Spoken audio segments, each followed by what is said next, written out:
안녕하세요. 자, 오늘은 248페이지 판결에 의한 등기를 한번 봅니다.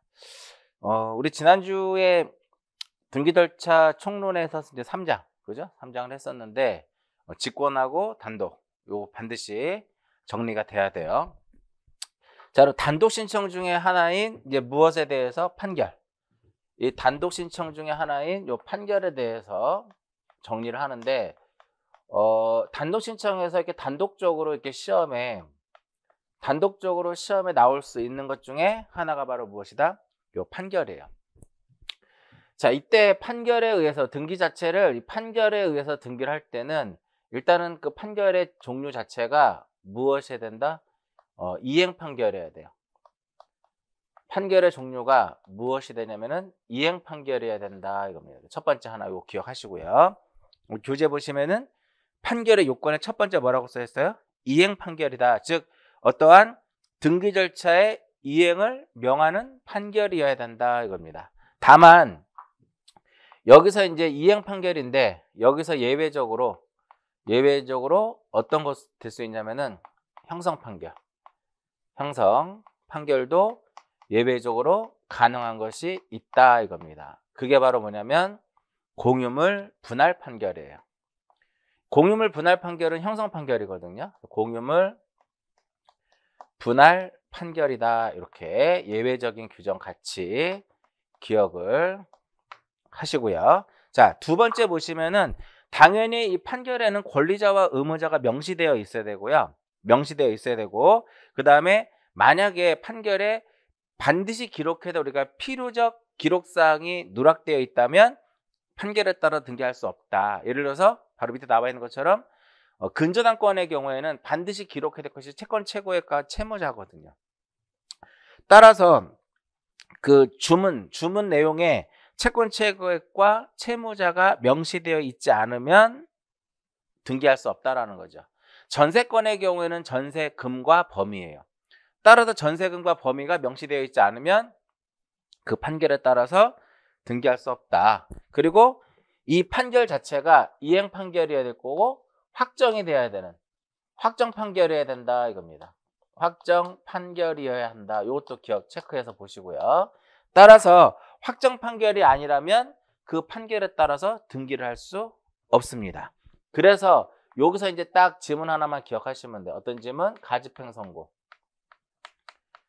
이 가집행 선고의 경우에는 말 그대로 임시적으로 가가 임시잖아요. 그죠?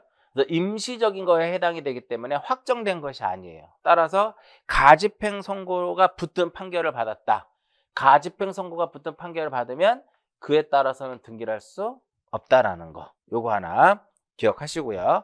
자, 그 다음에 판결에 준하는 것도 가능해요. 그래서 대가로 3번에 1번에 화해조서, 일락조서, 화해권고 결정, 민사조정조서 이런 것도 가능합니다. 다만 2번에 공증인이 작성한 공정증서는 안 된다라는 거. 그거 하나 체크해서 보시고요. 자, 그 다음에 판결이 됐는데 판결의 어떤 확정 시기.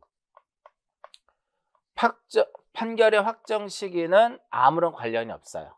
그러니까 판결이 확정된 후에 몇 년이 경과해도 10년이 경과를 해도 그 판결에 따라서 등기를 무엇할 수 있다? 할 수 있다. 근데 시험에 계속 어떻게 나와요? 10년이 경과되면 할 수 없다. 이런 식으로 계속 나옵니다. 자, 요게 이제 판결에서 가장 중요한 지문 중에 하나들이다. 이렇게 기억하시면 되겠고요. 자, A가 소유하고 있는 부동산이 있는데 A하고 B하고 이제 매매 계약이 체결이 됩니다. 그럼 여기서 이제 이 A를 무엇이라고 하냐면은 매도인이라고 하고요. 여기서 B를 무엇으로 본다? B를 매수인 이렇게 보면 매도인을 우리가 무엇이라고 그래요? 권리를 상실하기 때문에 매도인은 의무자의 역할이고 매수인은 무엇이 된다? 권리자가 된다 이겁니다. 그러면 이렇게 A가 의무자가 되고 B가 권리자가 돼서 공동으로, 그죠? 이 그림상에서는 공동으로 등기를 무엇해야 돼요? 공동으로 등기를 신청을 해야 된다 이겁니다. 근데 문제는 뭐냐면 얘가 계약금을 주고 중도금을 주고 잔금을 다 지불했단 말이에요. 근데 얘가 A한테 야 등기 내놔 할 수 있죠. 등기 청구권 행사할 수 있잖아. 등기 내놔. 얘가 등기를 안 주네요. 그죠? 그럼 얘가 무엇을 할 수 있다? 판결을 받아가지고 판결에 의해서 등기를 할 수 있다 이겁니다. 그래서 여기에서 붙는 의미가 바로 뭐냐면은 여기에서 붙는 의미가 승소한 등기 무엇이 된다? 승소한 등기 권리자 이렇게 붙는 거예요. 자, 중요한 지문이 하나 있어요. 판결에서 어떤 게 중요하냐면은 판결은 반드시 누구만 할 수 있다? 판결에 따른 등기는 승소한 자만이 할 수 있습니다. 누구만이 할 수 있어요? 승소한 자만이. 그러니까 얘가 승소를 하게 되면 단독으로 가서 등기를 하면 된다라는 거죠. 이 승소한 권리자가 단독으로 가서 등기를 하면 되는 거야. 그런데 문제는 뭐냐면 얘가 판결을 받았음에도 불구하고 등기를 안 하고 있어요. 그러면 얘가 지금 어떻게 패소했죠? 얘가 지금 패소했잖아. 이 패소한 등기 의무자는 이 판결에 따른 등기를 할 수 있느냐? 절대 안 됩니다. 오로지 판결에 따른 등기는 누구만이 할 수 있다? 승소한 자만이 가능합니다. 승소한 자만이 가능하고요. 이때 승소한 등기 권리자가 단독으로 했을 때는 이 A가 의무자죠. 의무자의 무엇은 필요가 없냐면 의무자의 등기필 정보는 제공을 할 필요가 있다 없다? 없다. 아시겠죠? 판결로서 모든 게 다 만족이 되는 거예요.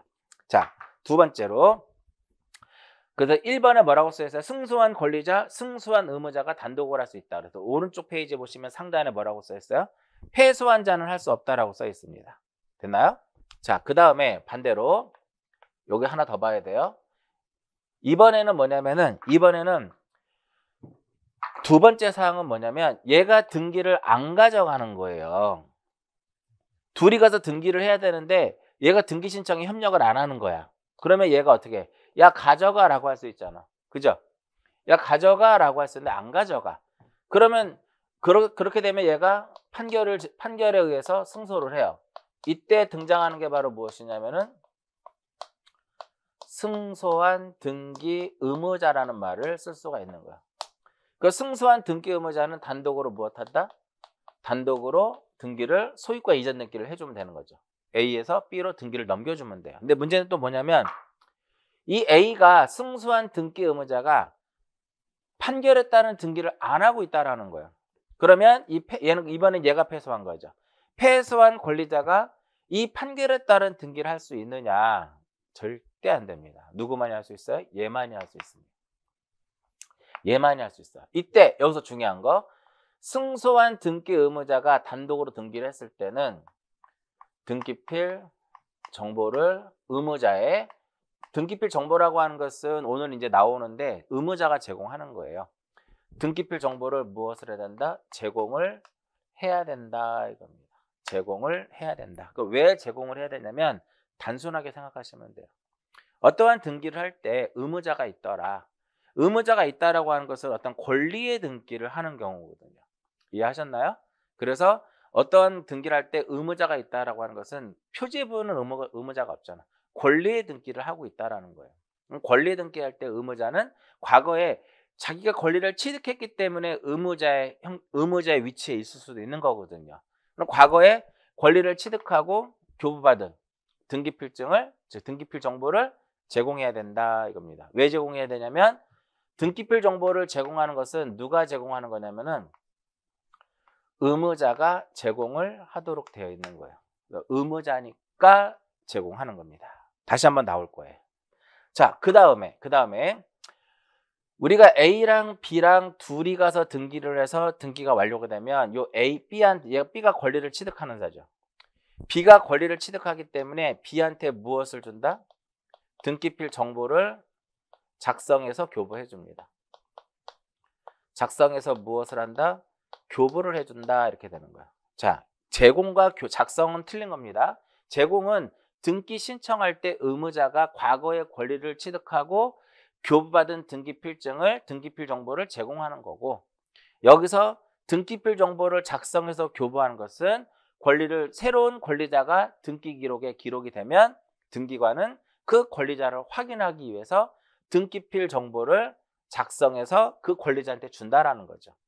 근데 문제는 뭐냐면 승소한 등기 의무자가 단독으로 등기를 넘겨주게 되면은요, 얘가 권리를 취득하지만 등기필 정보는 무엇하지 않는다? 작성을 해서 B한테 교부는 해주지 않는다라는 거예요. 체크해서 보시고요. 자, 그 다음에 공유물 분할 판결의 경우에는 원래 승소한 자만이 할 수 있지만 공유물 분할 판결의 경우는 원고 피고와 관계없이 등기할 수 있고요. 자, 등기 원인 및 연월일에 보시면은 당연히 등기 원인과 연월일을 판결문에 기재되어 있는 판결 주문에 명시된 그 원인과 연월일을 신청서에 기록하는데, 만약에 기록되어 있지 않으면 등기 원인은 무엇이다? 확정 판결. 연월일은 판결 선고일. 이렇게 쓰시면 돼요. 그 다음에 첨부 서면에 보시면은 첨부 서면에서는 이제 허가서 같은 경우는 필요가 없어요. 다만 소유권 이전의 경우는 필요한데, 여기서 하나 볼게요. 판결에 의해서 우리가 어떠한 교재는 나와 있지 않는데 판결에 의해서 말소 등기를 한다. 판결에 의해서 말소 등기를 하려고 보니까 누가 존재를 해요? 이해관계인이 존재하는 거야. 판결에 의해서 말소 등기를 하려고 보니까 누가 있다? 이해관계인이 있어요. 그러면 이 판결에 따른 등기는 그들에게만 이제 서로 간에 관련이 있기 때문에 이해관계인하고는 아무런 관련이 없어요. 따라서 판결에 의해서 말소 등기를 하더라도 이해관계인의 무엇을 첨부를 해라? 이해관계인의 승낙서를 첨부해라 이겁니다. 그러니까 예를 들어서 이런 거예요. 1번의 전세권 설정 A가 있고 설정자가 B가 있고 1-1에 무엇이 있냐면 저당권 설정, 저당권자 C가 이렇게 있어요. 이때 이 존속기간이 만료가 돼가지고 둘이 가서 이 등기를, 전세권 등기를 무엇하고자 한다? 전세권 등기를 말소하려고 보는데 얘가 협력을 안 하는 거예요. 얘가 이제 승소 판결을 받아서 단독으로 하려고 보니까 얘가 말소가 되면 얘 죽잖아. 얘를 무엇이라 한다? 얘를 우리는 이해관계인이다라고 얘기를 해요. 비록 얘가 판결에 따라서 등기를 하더라도 그 판결의 효력은 이해관계인에게는 미치지 않습니다. 그래서 이해관계인이 있으니까 얘 무엇을 첨부해야 된다? 판결에 따른 등기를 하더라도 이해관계인이 존재할 때는 그자의 뭐를 첨부해라? 승낙서를 첨부해야 된다. 우리 교재에 나와 있지 않지만 여기까지 같이 기억을 하시면 될 것 같고요. 자, 넘깁니다. 넘겨서 이제 251페이지에 제3자에 의한 등기 신청 이렇게 나옵니다. 굉장히 중요합니다. 이 부분도. 그러니까 이 3장의 경우에는요. 이렇게 생각하시면 됩니다. 3장은 어느 하나 안 중요한 단원이 없다. 3장의 경우에는 모두 다 중요한 내용이다. 이렇게 생각하시고 접근을 하시면 좋을 것 같아요. 자, 이제 보시면은 우리가 등기를 신청을 하게 되면 신청에 있어서는 원칙적으로 누구랑 하는 것이다? 신청은 누구랑 해요? 이렇게. 당사자 신청 또는 관공서의 촉탁이 아니면 일을 하지 못한다라고 보는 거죠. 원칙이 있으면 무엇이 있다? 예외. 예외 규정이 무엇이었나요? 예외 규정은 2개. 예외 규정은 등기관이 어떻게 직권에 의해서 할 수도 있고요. 법원의 명령에 의해서도 가능합니다. 법원의 명령을 아직 설명 안 해드렸는데 이 법원의 명령에 의한 등기는 어디에서 등장을 한다? 이의신청 쪽에서 등장을 할 거다라고 말씀을 드렸어요. 자, 당사자 신청에 있어서도 우리는 원칙적으로 무슨 신청이다? 공동신청이다. 이렇게 되는 거죠. 그 다음에 예외적으로 무엇 할 수 있어요? 단독을 할 수 있다 이겁니다. 자, 공동신청이라고 하는 것은 권리자하고 의무자가 둘이 하는 거죠. 권리자와 의무자가 될 수 있는 자격을 무엇이라고 했어요? 이것을 등기신청 무엇이라고 했다? 등기신청 적격이다라고 얘기를 했어요. 자, 지금까지 우리가 신청과 관련돼서 여기까지 정리한 거죠. 여기까지 모두 다 정리한 겁니다. 이 부분이 정리가 안 되면 앞으로 공부가 안 돼요. 힘들더라도 하셔야 돼요. 자, 공부는 열심히만 하면 안 됩니다. 열심히 하면 안 돼요. 열심히만 하면 안 되고 잘해야 돼요. 열심히만 하면 안 되고 잘해야 돼요. 그러니까 효과적으로 잘하라는 거죠.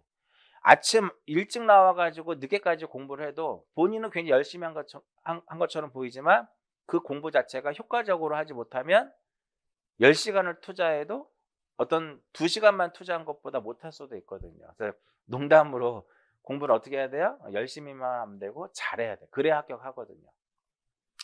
열심히 하는데 점수가 안 나오시는 분들이 있어요. 분명. 그쵸? 여러분들 주위에 저 사람은 엄청 열심히 하면 점수가 안 나와? 그럴 때는 공부 방법을 이렇게 바꿔보는 것도 좋은 방법 중에 하나예요. 자기 공부 방법이 좀 잘못된 공부 방법이 있어도 있다라는 거죠. 근데 이게 쉽게 바뀌어지지는 않죠.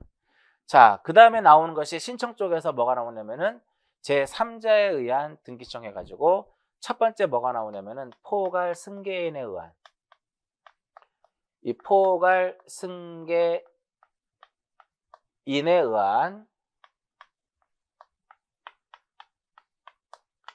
등기 신청 이렇게 나옵니다.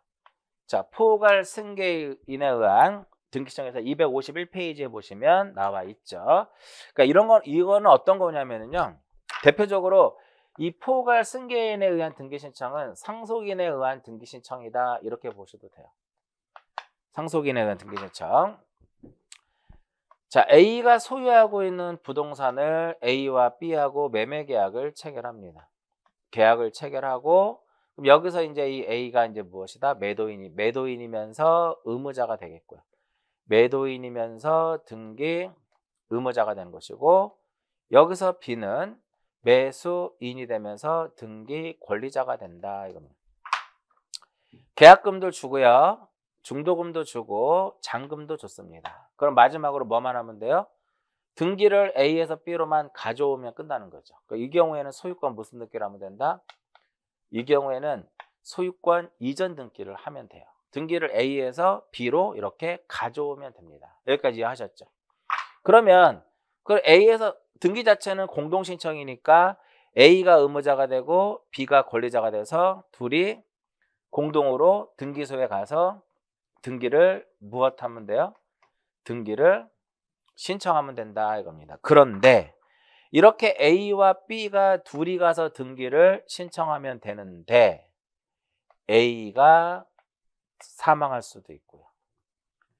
B가 사망할 수도 있고 둘 다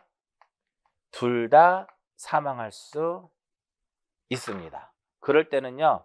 이미 모든 게 끝났단 말이에요. 계약금도 주고 중도금도 주고 잔금도 준 상태니까 등기만 안 한 상태예요. 그럴 때는 A가 돌아가셨으니까 A의 상속인하고 B하고 둘이 가서 등기를 하는 겁니다.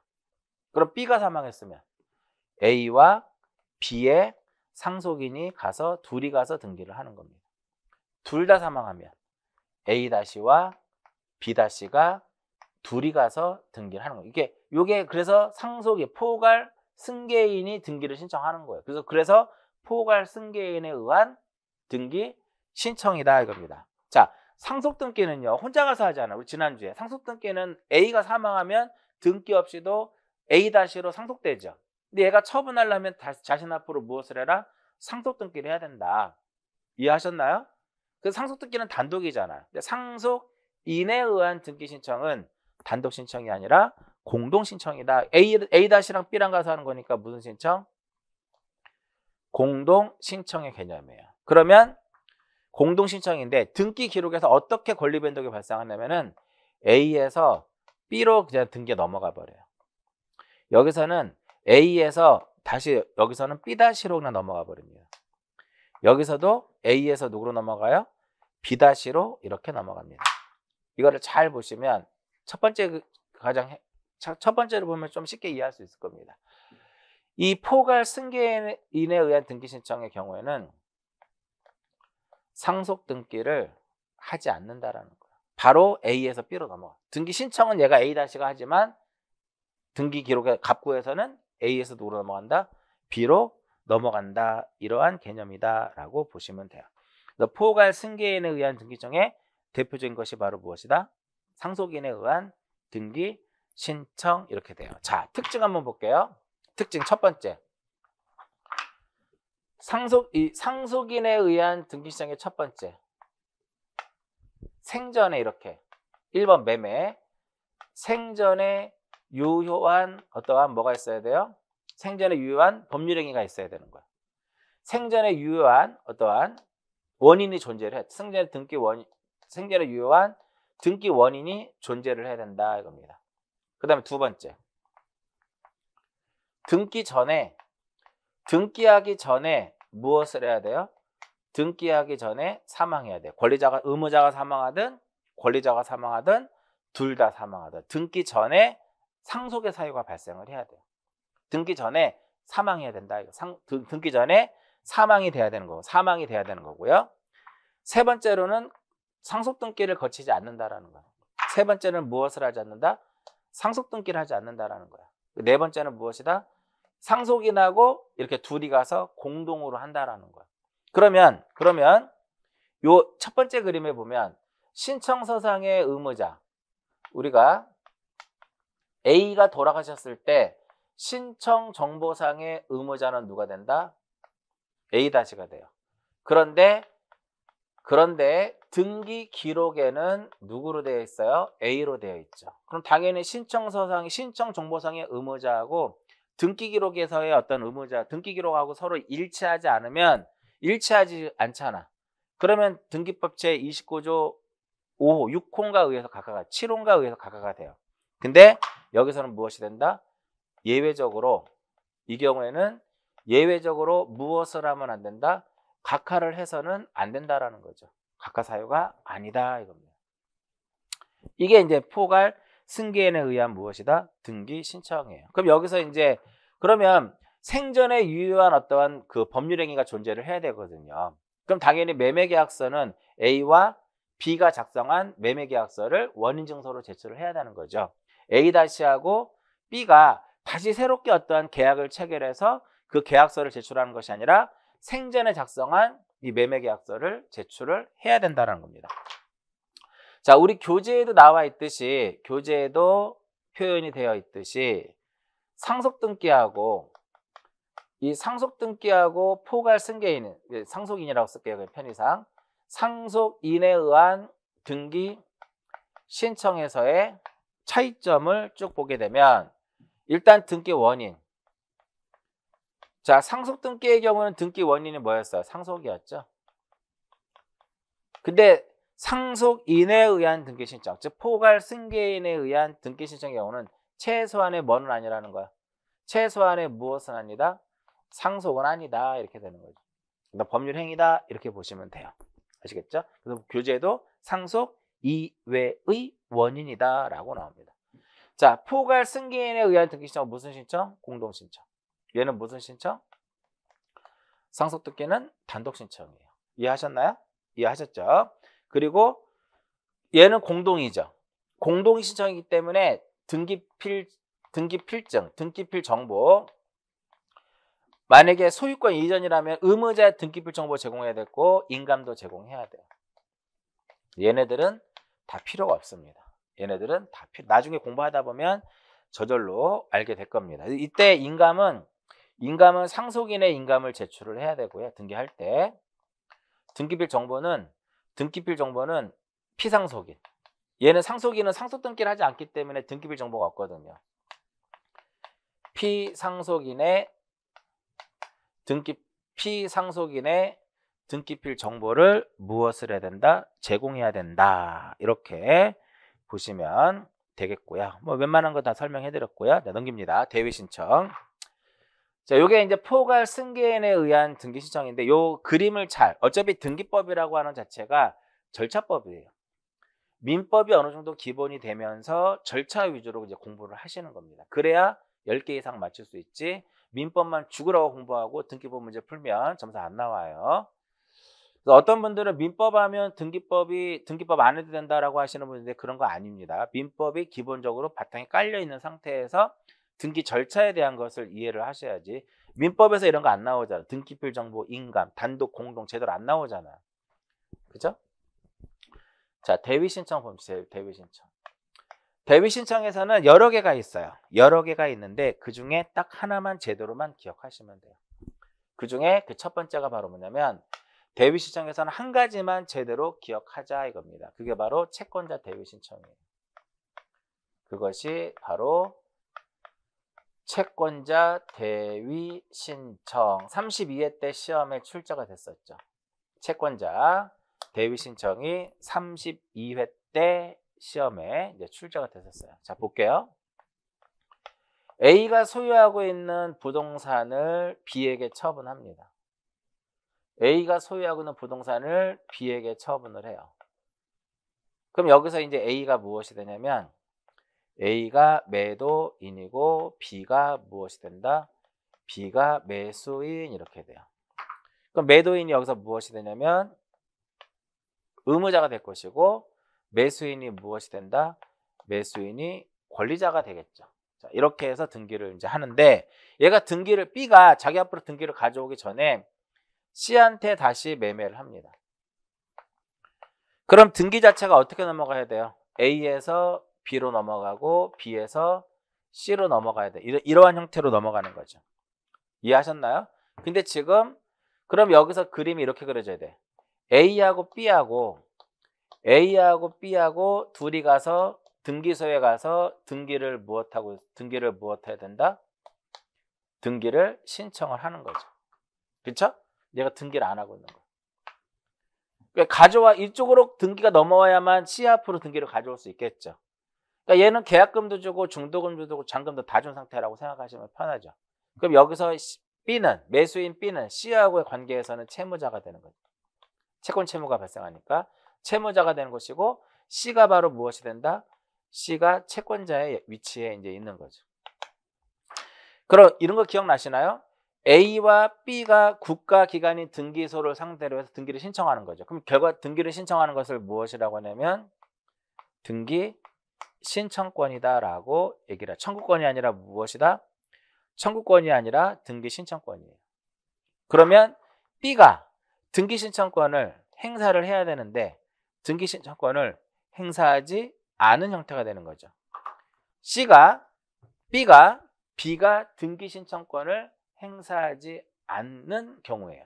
그랬을 때 B의 채권자인 누가? B가 가지고 있는 등기 신청권을 대위에서 행사하는 거, 이걸 무엇이라 한다? 이것이 그 유명한 채권자 대위 신청입니다. 즉 채권자는 누가 가지고 있는? 채무자가 가지고 있는 무엇을? 등기 신청권을 무엇해서? 대위에서 행사하는 거. 이것이 바로 무엇이냐면 채권자 대위 신청입니다. 그래서 첫 번째 1번에 뭐라고 써 있어요? 채무자에 무엇이 있어야 돼? 채무자에게 등기 신청권이라는 것이 있어야 된다 이겁니다. 그런데 무조건 채권자인 이 C가 채무자를 대위해서 등기를 할 수가 없어요. 할 수 있는 건 아니고, 만약에 등기 신청권을 채무자인 B가 현재 등기 신청권을 가지고 있는데 채무자에게 만약에 불이익을 주는 등기 신청권이라면은 채권자가 대위에서 행사할 수 없다. 즉 채무자가 의무자의 어떠한 위치에 있다. 등기 의무자의 위치에 있을 경우 굳이 얘가 일로 넘기면 못 넘기게 막아야 되는 것이지 넘겨주기 위해 등기 신청권을 행사할 필요는 없는 거잖아요. 따라서 채무자에게 불이익을 주는 등기 신청권은 대위에서 행사할 수 없다 이겁니다. 이 경우에는요, 이 그림상에서는 동그라미 이제 B를 보면 B, 채권자의 채권은 금전 채권이어도 되고 등기 청구권도 상관없어요. 금전 채권도 되고 어떠한 등기 청구권도 상관이 없다. 이 경우에는 뭐가 돼요? 등기 청구권이죠. 채권자 청구권이죠. 됐죠? 그거 기억하시면 되겠고요. C에 뭐라고 써 있어요? 채권자가 채무자를 대위해서 등기할 때는 채무자에게 불이익을 주는 경우는 행사할 수 없다 이겁니다. 됐나요? 자, 여기서 핵심. 채권자 대위 신청은 누가 해요? 신청은 누가 한다? 채권자인 C가 하는 겁니다. 신청은 누가? 채권자인 C가. 그러면 등기는 누구 앞으로 돼요? 등기는 채무자 앞으로 되는 겁니다. 채권자는 뭐만? 신청만. 채권자는 신청만. 등기는 누구 앞으로? 누구 앞으로? 채무자 앞으로 등기가 이루어지는. 등기는 누구 앞으로? 채무자 앞으로 등기가 이루어지는 거예요. 자, 그러면 자, 여기 보세요. A와 B가 둘이 가서 등기를 하게 되면 이제 등기가 이제 B 앞으로 소유권이 넘어오게 되면 B가 권리를 취득하죠. 그럼 B한테 뭐를 준다? 등기필 정보를 작성해서 주게 됩니다. 그런데 이 등기필 정보라는 것은 내가 등기를 신청을 하지 않으면 주지 않습니다. B가 신청하지 않고 누가 한 거야? 채권자 C가 한 거죠. 그래서 이 경우에는 등기가 만약에 무엇이든 등기가 완료되고 난 후에는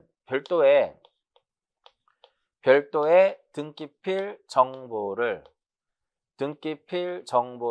작성을 하지 않게 되는 거예요. 이것도 기억하시고.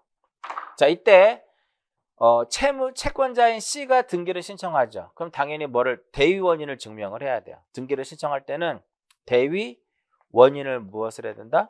증명해야 된다 이겁니다. 대위 원인을 증명을 해야 되고요. 신청서에는 당연히 대위 원인을 쓸 거고요. 그 다음에 대위자와 피대위자에 대한 내용을 씁니다. 피대위자의 성명이라든지 주소 이런 것들을 신청 정보에 써야 돼요. 그런 내용이 나옵니다. 대위 신청 절차에 보시면 신청은 누가 하는 것이다? 채권자가 하는 겁니다. 근데 지금 이 그림상으로는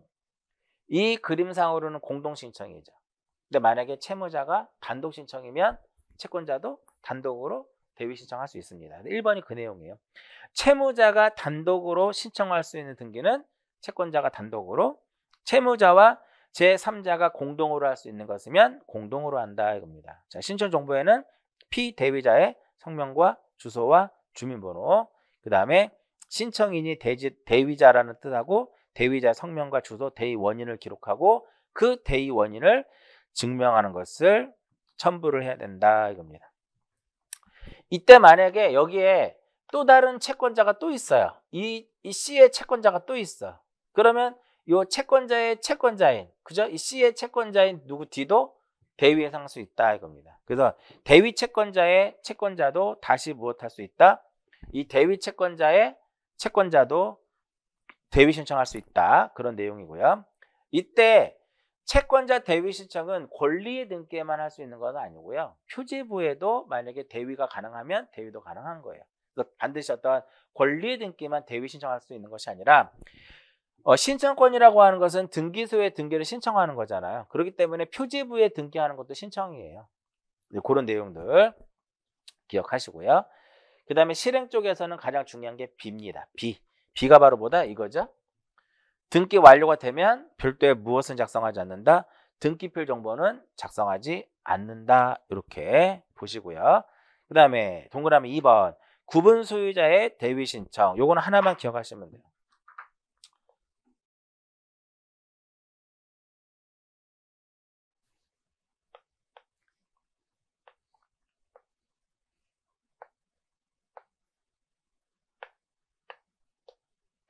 자, 이렇게 있으면 구분 건물에 있어서는 일부만에 대해서만 소유권 보존 등기를 신청할 수가 없어요. 그러면 여기서 일부만에 대해서 보존 등기를 할 때는 나머지 구분 건물에 표시의 등기를 일부만의 소유권 보존 등기를 신청할 때 나머지 구분 건물의 표시의 등기를 어떻게 동시에 해야 돼요. 동시에 무엇을 해라? 신청을 해라 이겁니다. 그러니까 여기 A라고 가정을 하면 나머지는 B, C, D 이렇게 되겠죠. 이렇게 B, C, D, E, F 이런 식으로 가능하다. 이런 식으로 봤을 때 그랬을 때 이 A가 일부만의 소유권 보존 등기 할 때는 나머지 구분 소유자를 무엇해서 대위해 가지고 이 표시 등기를 할 수 있다라는 거죠. 근데 시험에 항상 뭐가 나와요? 자, 표시 등기를 대위 신청하는데 시험에 이렇게 나옵니다. 소유권 보존 등기를 대위에서 한다라고 시험에 나와요. 그럼 얘는 틀린 질문이다 이겁니다. 이해하셨죠? 이렇게 체크해서 보시면 되겠고요. 그 다음에 이제 세 번째로는 멸실 등기. 세 번째로는 멸실 등기의 대위 신청 나오는데 이게 뭐냐면은 건물이 이렇게 있어요. 건물이 멸실이 됐다. 여기는 A 건물이고 여기는 토지는 B 소유예요. 이때 건물이 멸실되면 이 A는 몇 월이네? A는 1월 이내에 무엇을 해야 돼요? 신청의 의무가 있다고 했죠. 1월 이내에 멸실 등기를 해야 된다 이겁니다. 근데 얘가 멸실 등기를 하지 않은 거죠. 그럼 이때 누가? 토지 소유자는 건물의 소유자를 대위해 가지고 멸실 등기를 하게 되는 겁니다. 그 다음에 4번. 이 4번의 경우에는 이제 뭐냐면은 신탁 등기. 이 신탁 등기는요, 기본적으로 수탁자가 단독으로 하도록 돼 있어요. 근데 만약에 수탁자가 신탁 등기를 하지 않으면 위탁자라든지 누가 수익자가 수탁자를 무엇해서 대위해서 신탁 등기를 할 수 있다. 뭐 그 정도 보시면 되겠고요. 다음에 5번에 보시면 수용 이렇게 나오죠. 수용과 관련돼서 대위 신청할 수 있는 것이 어떤 거냐면은 이런 거예요. A가 소유하고 있는 부동산이 있는데 A가 소유하는 부동산인데 A가 소유하고 있는 부동산을 누가? 기업자가 이 부동산을 무엇을 했다? 부동산을 수용을 합니다. 근데 수용 시기는 2022년 3월 7일이에요. 그런데 얘는 돌아가신 게 2022년 2월 1일이에요. 그러면 등기 못 가져오거든요. 그러면 A- 앞으로 뭐가 이루어져야 돼? 이렇게 A- 앞으로 상속 등기가 이루어지고 이렇게 등기를 가져와야 되거든요. 그러면 결과적으로 기업자는 등기를 가져오기 위해서는 이 A-를 대위해서, 그죠? A-를 대위해서 무엇을 할 수 있다라는 거야? 상속 등기를 할 수 있다 이겁니다. 또 하나, 이 A가 이 부동산을 취득했을 당시에 주소가 화곡동이에요. 근데 주소가 어디로 바뀌었다? 신월동으로 바뀌었습니다. 그럼 화곡동에서 신월동으로 명의인의 표시의 변경 등기를 해야 되는데 안 한 상태예요. 화곡동에서 신월동으로 변경하지 않은 상태예요. 그럼 못 갖고 옵니다. 그럼 기업자는 자신 앞으로 등기를 가져오기 위해서는 누구를 대위해서? A를 대위해서 명의인의 표시의 변경 등기를 할 수 있구나 이렇게 보시면 돼요. 자, 여기까지가 대위 신청인데 채권자 대위 신청만 제대로 딱 정리해서 보시고 나머지는 수용을 할 때, 멸실 등기를 할 때, 신탁 등기를 할 때, 구분 건물의 표시에 관한 거, 대위 가능하는구나 이렇게 그냥 읽어만 보셔도 큰 문제는 없다라는 겁니다. 자, 그 다음에 254페이지에 이제 뭐가 나오냐면은 대리인에 의한 등기 신청이 나옵니다. 자, 뭐가 나와요? 대리인. 자, 대리인에 의한 등기 신청이 나오는데 이것도 그렇게 어렵진 않아요. 자, 보시면 A가 소유하고 있는 부동산이 있으면 이렇게 둘이 이제 매매 계약이 체결이 돼요. 그럼 여기서 이 A를 매도인, B를 매수인 이렇게 가정을 하게 되면 매도인은 무엇이다? 의무자가 되고 매수인은 무엇이 된다? 권리자가 돼요. 그러니까 여러분도 우리가 집을 사고 팔면 둘이 가서 등기를 거의 하지 않죠. 변호사라든지 법무사가 대리해가지고 등기를 해주고 모든 걸 해주잖아요. 맞죠? 그런 의미라고 생각하시면 됩니다. 그러면 이렇게 똑같아요. 저 앞부분하고. A하고 B하고 가서 등기를 무엇하는 것이다? 등기를 신청을 하는 겁니다. 그런데 이 의무자와 권리자 쌍방을 무엇을 해서? 쌍방을 대리해 가지고 대리인이 등기를 신청할 수 있죠. 쌍방을 대리해 가지고 누가? 대리인이 등기를 신청할 수가 있어요. 이걸 쌍방 대리다라고 얘기를 하죠. 그리고 B가 상대방인 A를 대리해서 할 수도 있고요. A가 상대방인 B를 대리해서 할 수 있어요. 이게 바로 상대방 대리예요. 이거를 우리가 자기계약이라 그래. 자기계약, 상대방을 대리한다 해서 이것을 상대방 무엇이란다? 상대방 대리다라고 얘기해요. 따라서 등기 신청에 있어서는 쌍방 대리, 상대방 대리 다 허용이 됩니다. 쌍방 대리, 자기계약 모두 다 허용이 됩니다. 이때 대리인의 자격, 대리인의 자격을 봤을 때는요, 두 가지로 나눠져야 돼요. 우리가 등기 자체를 일반적으로 방문해서 이제 하는 경우하고 전자 신청이 있단 말이에요. 방문 신청과 전자 신청이 있는데 방문 신청의 경우에는 특별하게 대리인의 자격은 없어요. 대신에 변호사하고 법무사만이 등기 신청을 업으로 할 수 있습니다. 그러니까 즉 방문 신청일 경우에는 변호사, 법무사가 아닌 자도 등기를 신청해서 대리해서 신청할 수 있다라는 거죠. 그런데 전자 신청의 경우에는 반드시 누구만이? 반드시 자격자 대리인만이 무엇할 수 있다? 전자 신청을 할 수 있다라는 거죠. 그럼 여기서 말하는 자격자 대리인은 누구를 의미하는 거냐면 변호사하고 법무사를 의미하는 겁니다. 여기선 자격은 특별히 없다 그랬죠. 따라서 이 변호사하고 법무사만이 등기 신청을 그 업으로 할 수 있는 거예요. 근데 그럼 변호사, 법무사 상당히 바쁘죠. 그럼 변호사, 법무사가 바쁘니까 거기에 근무하는 누가? 사무원이 무엇을 할 수 있다? 등기를 무엇할 수 있고 신청할 수 있고요. 만약에 등기 신청에 흠결이 있을 경우에는 보정도 가능합니다. 그런데 이 사무원은 아무나 될 수 있는 것은 아니고 지방법원장으로부터 허가를 받아야 돼요. 지방법원장으로부터 무엇을 받아야 된다? 허가를 받아야 된다 이겁니다. 만약에 허가를 받지 않은 사무원이 등기를 신청하게 되면 신청 권한이 없는 거죠. 신청 권한이 없기 때문에 사무에 의해서 각하가 29조 사무에 의해서 각하가 됩니다. 마찬가지로 대리인의 어떠한 위임을 받지 않은 대리 권한이 없는 자가 등기를 신청하게 되면 몇 호에 의해서? 사무에 의해서 등기관이 이를 각하하도록 되어 있어요.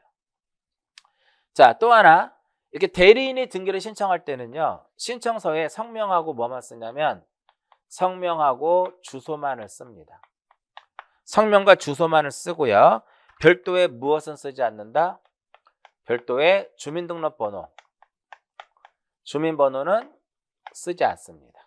자, 여기까지가 대리인이에요. 교재 보시면 254페이지 등기 신청 반드시 본인이어야 하는 것은 아니며 권리자 의무자를 대리해서 가능하다 이겁니다. 그 다음에 니은에 보시면 임의 대리인의 자격에는 특별한 권한이 없으나 변호사, 법무사가 아닌 자는 등기 신청 행위를 업으로 할 수 없다. 조심해야 될 것은 뭐냐면 방문 신청이냐 전자 신청이냐 명확하게 구별해서 보셔야 돼요. 자, 그리고 2번 자기계약 쌍방 대리도 가능하다. 그 다음 3번 자, 대리권의 존속 시기. 대리인이 하는 역할은 뭔가요? 등기 신청하는 거죠. 따라서 등기 신청 행위 종료 시까지가 대리인의 존속 기간이에요. 이해하셨죠? 신청을 하고 나서 사망해도 상관이 없다라는 거죠. 그래서 보시면 따라서 등기 신청 후 등기 완료 전에 본인이나 대리인이 사망하였다는 이유로 그 등기를 무효로 할 수 없고요. 자, 신청 절차에 보시면 당연히 성명과 주소를 기재하고 대리인 증명해야 될 것이고요. 니은에 뭐라고 써 있어요? 변호사, 법무사인 경우에는 사무원이 등기 신청을 할 수 있다. 이때 사무원은 지방법원장의 허가를 받아야 되는데 보통 1인 사무실 때는 한 명이에요. 근데 법무법인이다. 그럴 경우에는 변호사 수만큼 사무원을 허가내줄 수 있다. 원칙은 한 명이에요. 그러나 합동사무실이다. 합동법인이다. 그 굳이 써있죠. 법무법인 및 이렇게 나왔을 때는 변호사 수만큼 무엇을 할 수 있다? 사무원을 허가할 수 있다. 그런 내용입니다. 자, 여기까지가 바로 뭐냐면 등기 신청과 관련된 내용이에요. 생각보다 상당히 내용도 많고 중요합니다. 반복적으로 좀 수업을 들으시기를 권하고요. 잠시 쉬었다가 신청이 끝났으니까 신청 정보하고 첨부 정보와 관련된 내용들을 정리를 할게요. 잠시 쉬었다 합니다.